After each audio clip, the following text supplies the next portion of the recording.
Hello दोस्तों, स्वागत है आप सभी का हमारे यूट्यूब चैनल में। दोस्तों, आज के इस वीडियो में हम परीक्षा अध्ययन के यहाँ पर कक्षा 10वीं विषय गणित के 100% पूछे जाने वाले प्रश्न देखने वाले हैं। जिन विद्यार्थियों ने अभी तक गणित विषय में कुछ नहीं पढ़ा है वह इन प्रश्नों को अच्छे से तैयार करें। तो इस वीडियो में जो है हम आपको अध्याय 1 और अध्याय 2 के क्वेश्चन बताने वाले हैं कि कौन कौन से क्वेश्चन आपको सॉल्व करना है।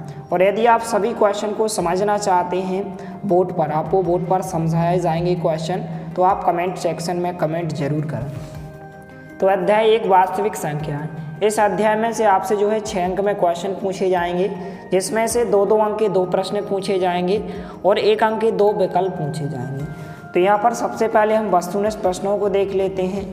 तो वस्तुनिष्ठ प्रश्न में जो है प्रश्न क्रमांक जो है 8 पूछा जाएगा इस प्रकार से, और 96 और 404 का एचसीएफ होगा, तो इसका एचसीएफ 4 होगा। इसको आपको पढ़कर जाना है।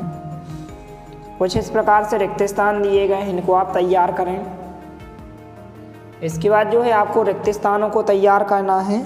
तो रिक्त स्थान में जो है आप जो 7वें नंबर पर खाली स्थान दिया गया है इसको आप तैयार करें। HCF A B into LCM A B का तो A क्रॉस B होता है, इसको आप तैयार करें।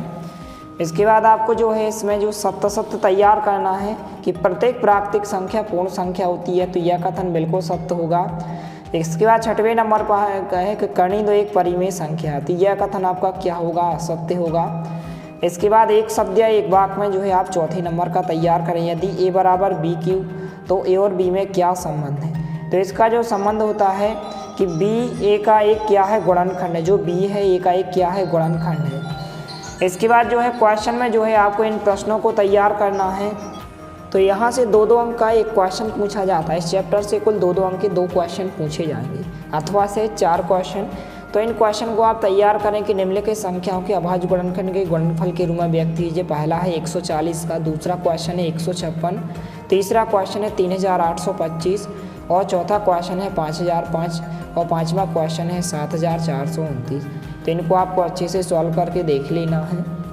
इसके बाद जो है आपको प्रश्न क्रमांक 3 को तैयार करना है। पूर्णांकों के निम्नलिखित युग्मों के एचसीएफ और एलसीएम ज्ञात कीजिए तथा इसकी जांच कीजिए कि दो संख्याओं का गुणनफल बराबर एचसीएफ इंटू एलसीएम होता है। तो इस प्रकार के जितने भी क्वेश्चन है आपको तैयार कर लेना है। जैसे पहला क्वेश्चन है, दूसरा, तीसरा, चौथा, इस प्रकार से चारों क्वेश्चन को आप तैयार करें।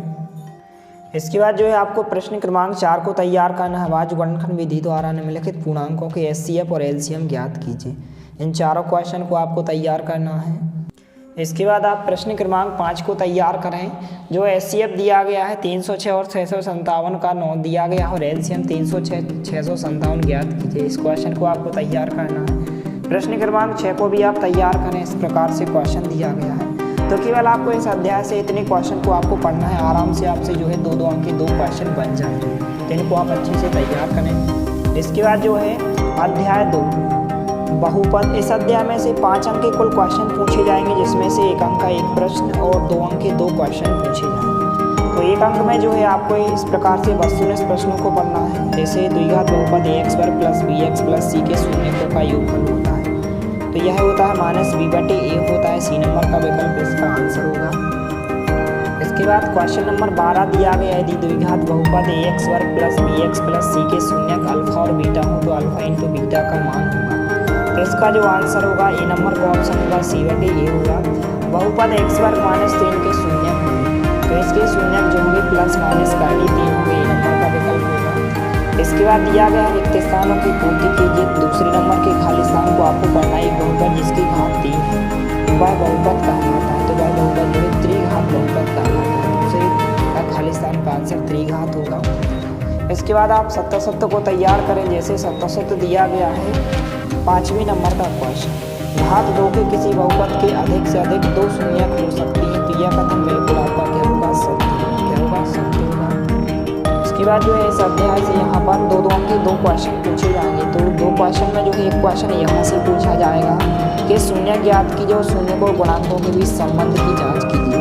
तो यहाँ से इतने क्वेश्चन को आपको तैयार करना है। कम से कम आप इतने क्वेश्चन को तैयार कीजिए। सरल से जो क्वेश्चन दिए, जैसे पहला, दूसरा, तीसरा, चौथा, 5वां, 6वां क्वेश्चन, 7वां, 8वां, इस प्रकार से इतने क्वेश्चन को आप तैयार करें। यहाँ से एक क्वेश्चन पूछा जाएगा बाद जो है आपको इस प्रकार के प्रश्नों को तैयार करना है। एक द्विघात बहुपद ज्ञात कीजिए जिसके शून्यकों के योग तथा गुणनफल क्रम से दी गई संख्या। इन प्रश्नों को आप तैयार करें। कुछ इस प्रकार से प्रश्न दिए गए जो आपको अच्छे से सॉल्व करके देखिए। इसके बाद आप इस क्वेश्चन को तैयार करें। कुछ इस प्रकार से क्वेश्चन पूछा गया है, इसको आपको अच्छे से तैयार करें। कुछ इस प्रकार से तो इस प्रकार से अध्याय 1 और अध्याय 2 के